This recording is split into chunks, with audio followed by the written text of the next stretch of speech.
بسم اللہ الرحمن الرحیم ایاک نعبد و ایاک نستعین۔ میرے پاکستانیوں، جدھر بھی آپ ہیں، آج میں آپ سب کو عید مبارک کہتا ہوں، اور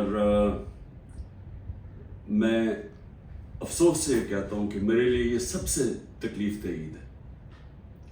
اور تکلیف دہ کیوں ہے کہ 10,000 کے ارد گرد، ہمیں ایگزیکٹ نمبر نہیں پتا کیونکہ ہمیں بتاتے نہیں ہیں اور ہر روز نئے لوگوں کو پکڑ لیتے ہیں، لیکن 10,000 کے ارد گرد ہمارے کارکنان جیلوں میں اور جیلوں میں برے حالات میں رکھے گئے ہیں۔ ایسے رکھا ہوا ہے جیسے کہ کوئی غدار ہیں، کوئی دہشت گرد ہیں۔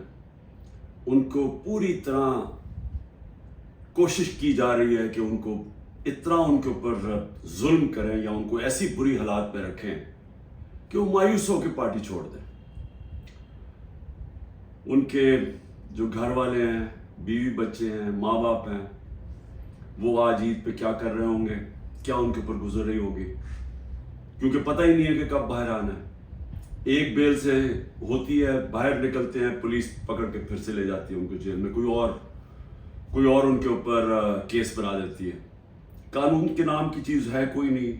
اب مکمل طور پہ جنگل کا قانون ہے، جو طاقتور ہے وہ جو مرضی چاہے وہ کرے، وہ چاہے سپریم کورٹ کے فیصلے سنے یا نہ سنے، عدالتوں کے جج کی بات مانے یا نہ مانے، کوئی فرق نہیں ان کو پڑتا، کیونکہ اس وقت جس کے پاس طاقت ہے وہ جو مرضی چاہے کر سکتا ہے۔ تو اس لیے ان کے گھروں میں کیا گزری ہوگی، یہ میرے جو 10,000 کے ارد گرد جو کارکن اس وقت جیل میں ہیں، میں اس لیے یہ عید تکلیف میں گزار رہا ہوں۔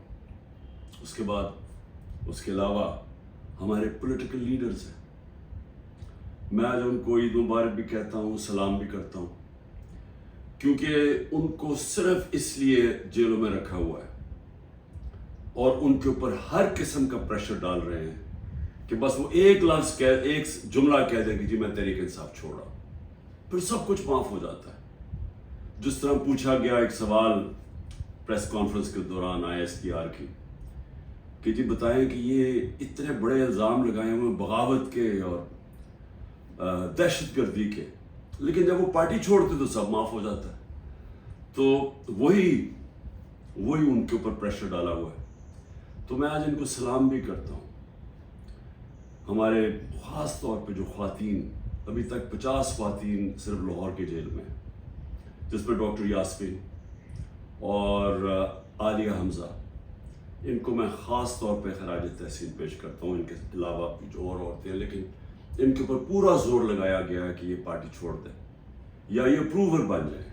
اپروور بننے کا مطلب کہ جی عمران خان نے ہمیں کہا تھا کہ وہاں جا کے جلاؤ گھراؤ کرو، تو اس لیے اگر وہ یہ کہہ دیں تو ان کو پھر جیل سے نکال دیا جائے گا۔ اور باقی جو میرے اسٹالورٹس ہیں، جس میں شیریار افریدی ہے، جو اس کے اوپر جو گزری ہے، ان کی بیوی کو اٹھایا ساتھ، پھر بیوی کو پکڑنے اور بچوں کے ساتھ پکڑنے کی کوشش کی، اور جن حالات میں رکھا، وہ جو ڈیتھ سیل ہوتا ہے اس کے اندر چھوٹے سے کمرے میں توڑنے کے لیے اس کو، علی محمد جتنا پریشر اس کے اوپر، بار بار اس کو پھر جیل میں لے آتے ہیں، اور یہاں میاں محمود رشید، اعجاز چودھری، عمر چیمہ کی بیوی کو پکڑ کے جیل میں ڈال دیا۔ یعنی اس کا کیا قصور ہوگا، صرف توڑنے کے لیے کہ کسی طرح یہ کہیں کہ ہم تحریک انصاف چھوڑ رہے ہیں۔ اور میں جس طرح اپنے اور اسٹالورٹس ہیں، میں ان کو آج خاص طور پہ آج سلام کرتا ہوں، عید مبارک بھی کہتا ہوں۔ اس کے علاوہ میں آج یاد کرنا چاہتا ہوں 16 لوگ ہمارے شہید ہوئے، گولیاں ماری گئی ان کو 9 مئی کے بعد۔ کوئی ان کی بات ہی نہیں کر رہا کہ 16 لوگ جو کنفرمڈ ہمارے پاس ہیں جن کی شہادتیں ہوئی ہیں، اس کے علاوہ 9 اور ہیں، لیکن ہم اس لیے کنفرم نہیں کر سکتے کہ ان کے جو گھر والے ہیں وہ چھپے ہوئے ہیں۔ یہ جو دہشت اور یہ جو خوف کی فضا بنائی ہوئی ہے، وہ چھپے ہوئے ہیں اور وہ کنفرم نہیں کرتے، بولتے بھی نہیں ہیں۔ 16 کا تو کنفرم ہے، 25 کو گولیاں لگی جس سے